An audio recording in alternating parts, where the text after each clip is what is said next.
if you can hear me right now, last time I did this, it cut out the first little while, so I'm trying to just give it a little tiny bit of time to lead in. Just like last time, once the ad starts playing, I think that means it's working. So I'm going to try and make this chat actually open in case anybody is online at the last second. I just tweeted this out in the absolute last second, so the likelihood that anybody joins right now is pretty low, but oh, just kidding. What's up? Wow, I didn't know there was little emoji and stuff like that. This is me. This is 15 minutes of me checking in on the work that I've been doing to learn Vue.js. And I had been trying to hold off on doing any more work on this site until I was able to live stream it, but I just had to get a little bit of work done and my son wasn't sleeping well, so I couldn't be chatting the whole time. So I'm going to do a quick rundown of the things that I have learned in Vue.js, hoping it can, in Vue, I don't know how you say it, Vue, in Vue, just so I can, oh my gosh, they're everywhere.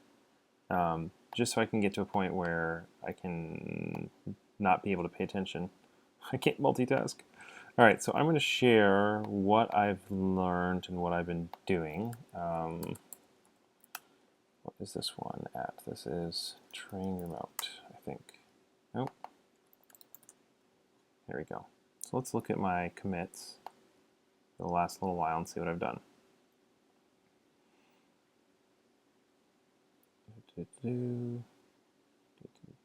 Oh, and the style chains in the assignment creator. Well, that's nice and quick.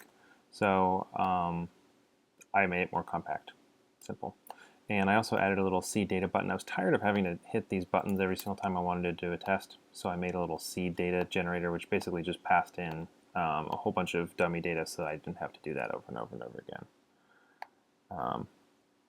It really does. It really does feel like the new hype. But the thing is, React felt like the new hype, and Angular 2.0 didn't feel the new hype that they wanted it to be.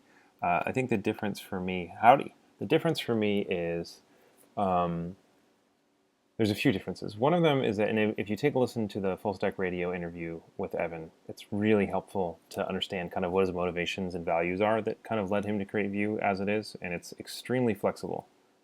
It's just very much meant to, he mentions several times in the interview and also his blog post that it's using, it's using POJOs, which is plain old JavaScript objects, which means you can just drop them into some other framework, or you can connect them to some other data source or whatever. It's meant to play nicely with other things. And the other thing is that he made the core really, really simple. The core is really, really well fitted for building out simple components. It's very fitted for just doing a little bit of interactive work, a little bit of two-way binding, that kind of stuff. And then you can add more. You can add the router, you can add Vue resource, you can add all these other things, but you don't need to. And I think the value of Vue, so one part, the value of Vue is it's just extremely flexible and light and unopinionated. But the other value for me is writing Vue is basically writing the same JavaScript code that I've always written. But with nice structure and lots of tools and utilities available to me, and someone who understands all this stuff way better than I do. You can go as, I don't actually know how to turn my volume up. I can try. You can go as complex as you want. Yeah, it's already kind of pushing the volume up again, so maybe just turn up your headphones. Sorry. So you can bolt the components on, but you don't have to. And the thing that's interesting for me is that I really like opinionated things. I like things that kind of say, hey, look, we're just going to do it this way so you don't have to make the decision again. So it's very interesting for someone to say it's unopinionated for me to like it. But I hate working with Angular. I hate it. It drives me nuts. I wish I never had to work with Angular another day in my life. I mean, we'll do it, of course, but I love working with Vue. It just feels good and it feels right. React, I have mixed emotions about. I think I see a lot of value in it. Yeah, it seems to me like it's a combination of all different pieces. So I built a seeder that seeds all this data in. And then the next thing I had to do was learn Vue resource, which was really, really quick. Vue resource, learning it was basically nothing. So that was fun. You basically pull in Vue resource like this using Browserify. And if you're using Elixir, it's just really simple. Least favorite part of Angular, you're trying to get me to talk about things. My least favorite part about Angular is how distributed and complex and crufty everything has to be to do simple things. It has to be millions, and I'm not, if you got a lot of files, that's fine. But you can't get anything done without just really kind of bulky, frameworky stuff and there's a lot of kind of arbitrary concepts like factories versus, I can't even remember what they call the other one, that are almost exactly the same thing but not exactly the same thing. I think it's just, there's a lot of that, and I don't think Angular does a good job at working at non-SPAs. And I don't like SPAs. I only deal with them when it's what the client absolutely wants. I highly recommend server-side apps that have reactive components versus SPAs. I think with an SPA, unless the API is already built, thanks, factories and services. Unless the API is already built, you're duplicating a lot of work with SPAs because you basically have to rebuild half of the backend in the SPA anyway. So I much prefer Vue because you can choose to have all that stuff, but you don't have to. It's very flexible and light. And I don't like heavy, but I want to be able to go heavy if I want. So I used to use Knockout a lot, which is like the lightness of Vue.js, but you couldn't really go anywhere from there. And Vue.js kind of brings all the different pieces together. Okay, so, and I'll keep answering questions as they come up, but so Vue resource is extremely simple. You can set some basic parameters, and then you basically get methods for all the different, methods. Get, post, put, patch, delete, JSONP, and then you pass an URL, data, and then a callback for success, and then optionally some options. This documentation is a little bit confusing, but I don't think it's too bad. So you basically just say this HTTP, which is now Vue resource, and then the method that you want, the URL, and then a callback on success, and then it's a promise style error handler, which I'm sure means there's probably also like a finally or an eventually or all that kind of stuff afterwards. I haven't dealt with any of that right now. Right now it's just done. I haven't done any of this kind of stuff with the resources, although I'm guessing this resource describes RESTful things that you can then do the verbs against. But it was just ridiculously fast. It didn't take any work to learn. So the next thing that I did, and I can now start showing the code, is that I wanted to learn how Vueify worked. And so if you had checked in where we were last time, let's look at the whole code base here. The entire application lived in the Vue. The whole Vue application lived in the Vue, which was assignments create. And I knew this wasn't going to be that way forever, but basically you go down to the bottom of the file and you see my Vue JavaScript. You see my each individual component, they're just one after another. We're pulling in Vue here, and then the templates are all here. And I knew I wanted to extract that out, so that's one of the things I did. And so if you're not familiar with Vueify, Vueify basically allows you to turn a component into a single file. It has style, template, and script, and then you just export, the script aspect of it here. Yep, I'm showing you that's exactly what we're doing right now, but I know you're 15 seconds behind, so once you see this, you'll be like, oh, that's what you're talking about. So you can do all this stuff, or you can be using Elixir like I am, and then you just do Laravel Elixir Vueify. Yeah, so the good thing is I'll show you, I know it's a delay, it's fine. I'll show you, MCS Mike, how awesome and simple it is to do this. So, and you can see from what's purple, I've just been Googling and clicking around. So you basically going to do npm install Vueify space Laravel Elixir Vueify, and then use required in here, and that's it. And at that point, you have Vueify available, and it's automatically running over anything you do in Browserify. So this is a really solid site right here to teach you how it works. So I can show you that, and then I'll show you what it looks like in mine. So if you go into his resources, assets, main.js, you can see, so he's using ES6 style imports to import the greeter in because we have Browserify, sorry. So we pull it in, the Vue component, it's named as greeter. Gosh, I actually don't remember if that's ES6 or Browserify or both. There's so many different syntaxes that I've had to learn for different loaders, I can never remember which one is which anymore. And so it now just has whatever that Vue component processed by Vueify exported, which is a functional component, and then it just sticks it in here. And then you look at there, he's looking at composer/greeter.vue, and so you go to composers, greeter.vue, and if anyone's not familiar, HTML template, script, you want to export the default, we only want a single export out of here, and then any styles. I haven't pulled the styles over yet, but I hope to get there. So I went into my code, yeah, exactly. And I, one by one, grabbed each component, and I extracted it. So I started with Modal because it wasn't connected to the other ones. So I created components, public JS, resources JS components / modal.view. And first thing I did was I grabbed the JavaScript code that I had used to write it. It's basically just this, except here it probably said something like view.export, or I don't even remember the syntax because I'm brand new at this, or something like that. You know, something like that. So I just, or extend, I mean, not export. So what we're doing here is basically saying when you run this script, export this as the unnamed default export. And we could have named exports later if you wanted. We don't want it in this particular context. We just want to export this. And then all I had to do was just change the, get rid of the template reference because it no longer needs to pull something from the DOM. It now can just know that it's the thing in here.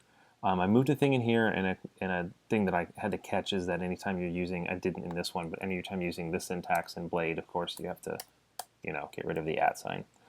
So that we now have a functional Vueify, file.view file. And then I go over here and I say import modal. So this is the variable that we're casting it into after Vueify renders it. So Vueify runs on this, and it gives us basically a functional component that's already been processed correctly based on all the Vueify standards, and it pulls that out of this file. And so now we've got modal as a JavaScript object we can use however we want. So I bound it as a component. And then I did the same thing for all the other ones. So I did it for exercise. So you go to exercise.view, same thing. You see the template, you see our script.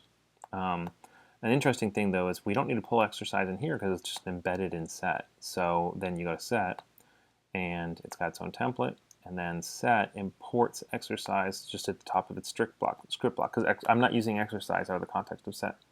And then we go to component down here. It just says exercise. And then finally we pull in the set. And I know I can't see all in chat, so I'll bring that back a second. And then set gets pulled in here. So that cleaned this page up a lot. Oh, and then of course, let me get out of here. Here we are. So stop for a second.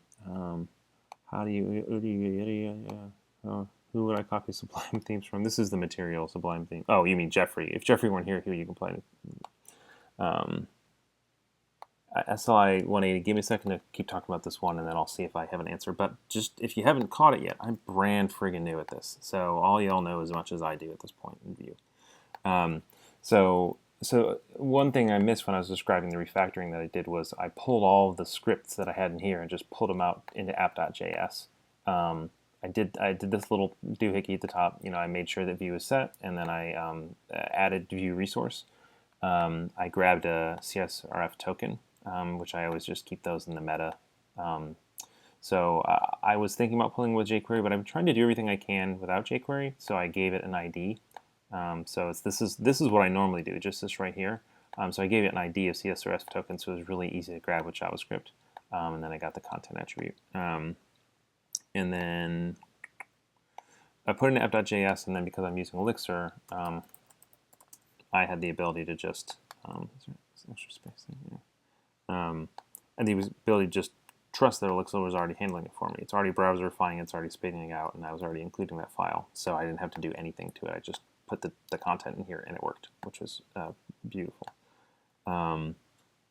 So let's come back in here. Okay, so it still felt really long because I had these really long things. One of them was that seeder that I mentioned, and one of them was the stub of what will eventually be an API that lists out all the exercises that are available. Because remember, when you're going in here and you're adding an exercise, there's all these different available exercises that you can be adding.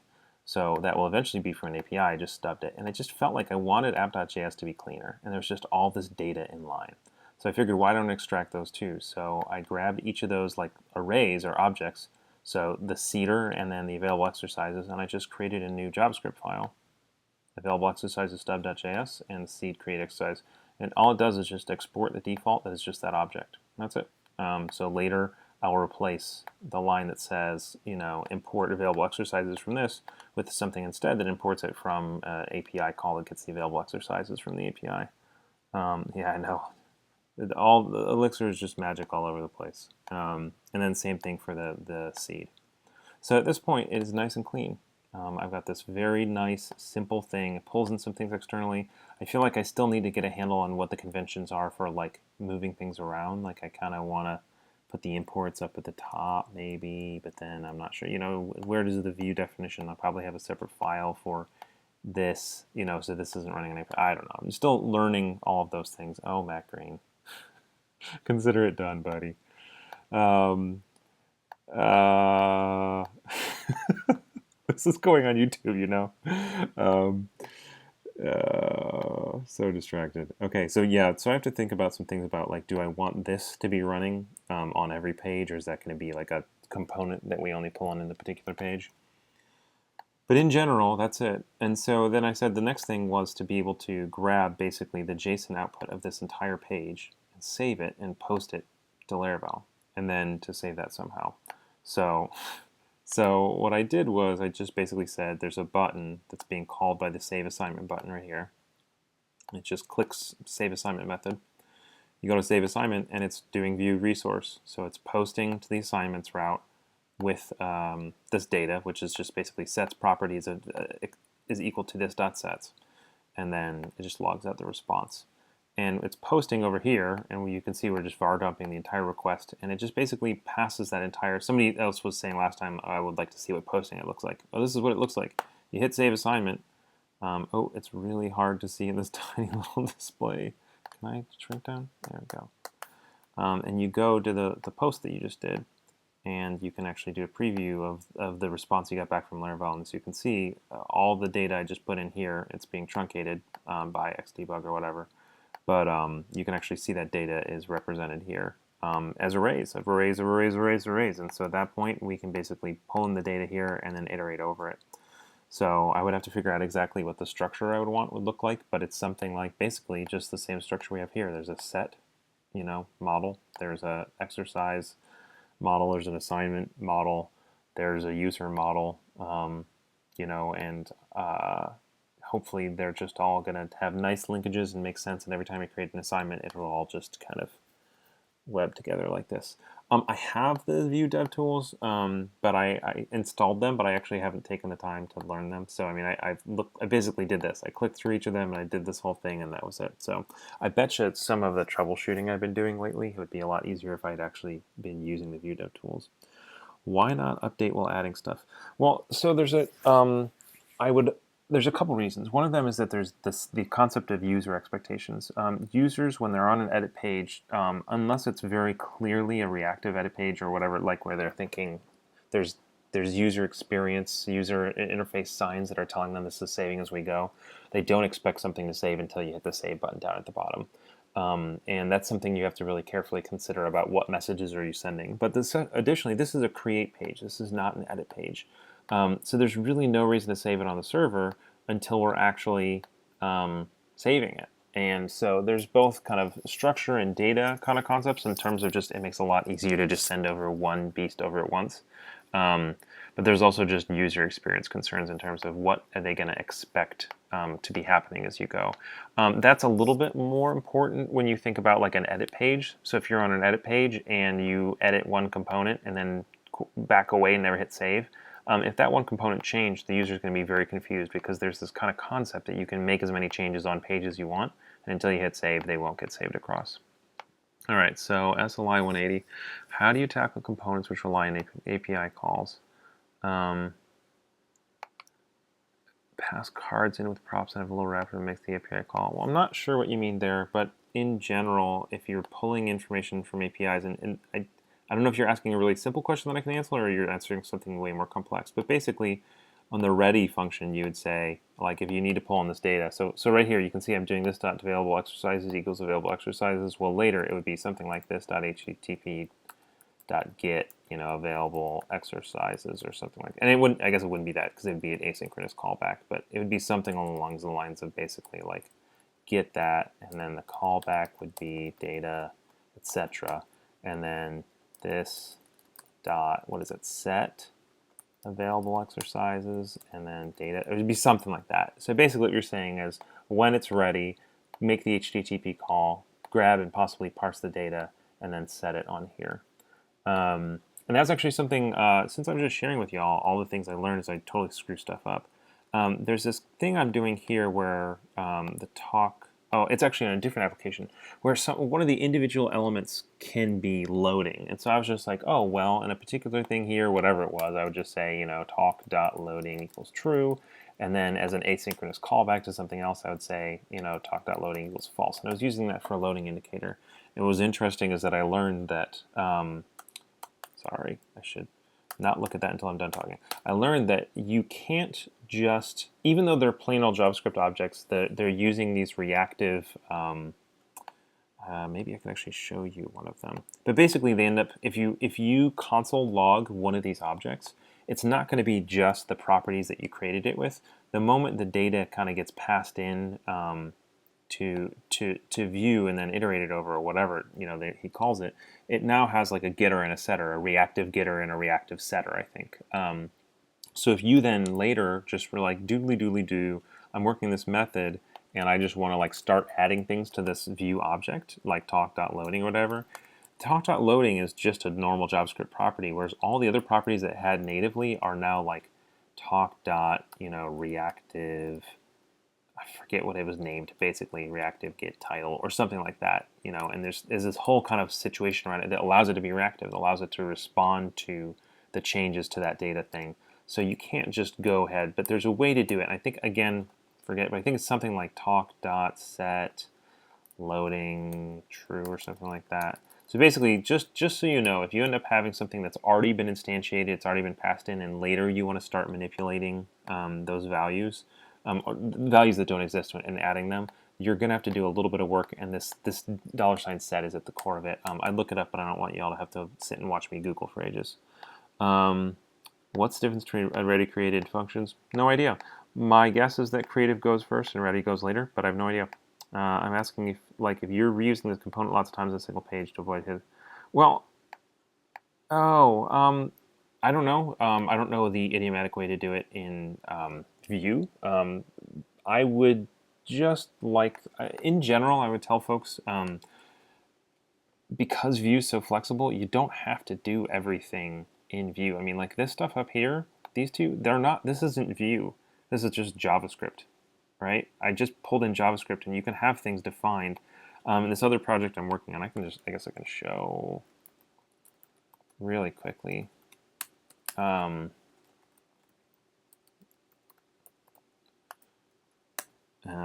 Where's this?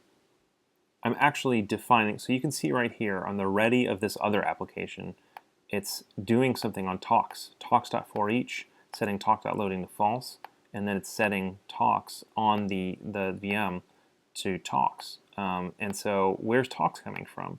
And if this were a component and there were multiple of them, talk could be pulled from an API, and yet we're not seeing that API getting called every time in ready. Well, it's because this is the conferences show blade, this page. Talks is basically just getting set in JavaScript higher up on the page. And I have no idea if this is the right way to do it, but higher up in the page before this is loading on this particular page, I'm basically JSON encoding, a collection of data and formatting it the way I want. And I'll probably change later how this works, make it cleaner, but it's just like, I wanted to get talks, so I got it. So this right here could be getting talks from the API. It doesn't matter, because any data that you have prior to here, any variables you have prior to this Vue instance is available. So if you're really worried about that, there's probably some effective way of hoisting that data into the Vue component, whether it's just getting it here, var talks equals do HTTP API stuff, and then all of them get it, or whether you're, passing it into the component, talks equals talks or whatever, and it's getting here. However it ends up being that you get it into Vue, what's the most idiomatic way to do it depending on the component you have right now? My guess is that if you need something, there's either some Vue way to do it, which there may be that I don't know about, or it's just do normal JavaScript. So all of these things, this and Angular and whatever else, you're going to get a lot of benefit from just knowing JavaScript better. Oh, here you go. Evan, you were look. That's exactly how I feel. This right here. All right. I think you should use set because it helps Vue.js keep track of changes. Yeah, that's exactly what I'm saying. Ready is only called if the component's inserted in the DOM. Yeah, create is the moment it's created. For data stuff, you use store layer. Cool. Global scope. Yeah, you're a hater. Don't hate on the hater. See, that's the thing is like there's always an idiomatic way to do something. So find the idiomatic way, find the right way to do it, but there also might be multiple idiomatic ways to do it. And regardless, there's always a way to do it. So learn it, figure it out, understand how the data is and isn't getting passed in, and then later if you need to, learn the better way. And preferably learn the better way before you go writing like crazy. So hopefully do some Googling or hope that Evan is actually watching your screencast and you can learn from him. Cool. So there might be a thing.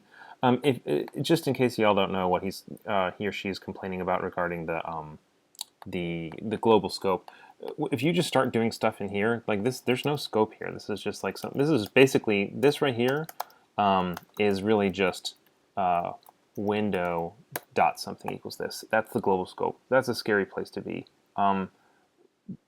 Be cautious with that. So that instance I showed you before where I'm just declaring talks, I'm not going to keep it like that. But I am going to do something. So one thing you'll see, I think in this one, is partials head. I've got this thing right here, which is basically kind of like my application object. So this is in the global scope. So this is just basically window.trainRemote. But then any data I want to be available globally, I'll at least put it on here. So it's not in the global scope. And it's not like some library is going to be overwriting this or conflicting with this. Yeah, that's right here. So this is this. Again, Evan is much smarter than me, so he probably knows, something. Yeah, I was just gonna say it's something like that. So whatever it ends up being, like if you call it store layer or something like that, like in the end, whatever your cache thing is basically going to be, this. And so at some point, you've got something that's going to be responsible for ensuring that when somebody tries to get talks out, it's been filled, but it doesn't get filled multiple times. And if you've seen my other stuff that I've done about self-executing anonymous functions, there's some fun stuff that you can do to basically create like little mini objects that don't have to be like. I just want to encourage you all that like, regardless of what is in the idiomatic and what libraries out there, I would highly recommend doing the find a babysitter for Thursday night. I'd highly recommend doing the way that is kind of consistent with how Evan and other folks in Vue are teaching you to do it. That's really great. But don't feel like you have to wait either in this particular one or another one for somebody else to write a tool for you. Like if you need something that does that, just learn JavaScript enough, to do this. So this is the self-executing anonymous function. So who knows? Maybe you've got this thing, and then it's got like a get talks. I don't think this is right, but whatever. Like, and then this has some kind of internal caching. My wife's on her way, so that means I'm on my way out. But this has some sort of internal caching, right? And so this is like, if caching version of talks is empty, then get from API, and then set in cache, and then return cache, something like that. That's just one of 10 jillion different ways to do this. So, all right, revealing module pattern, boom. Yeah, that's the best way to do it. So I am out of time, which makes me really sad because I'm really happy with all this chat that's going on. Evan, thanks for joining. So I'll keep working on this, and if you guys notice anything that I totally screwed up, please let me know. I appreciate learning from you all. So also last time I apparently lost 10 seconds at the end. So I'm just going to have an awkward 10 seconds at the end and hope that doesn't happen. So goodbye, and now I'm counting down 10 seconds.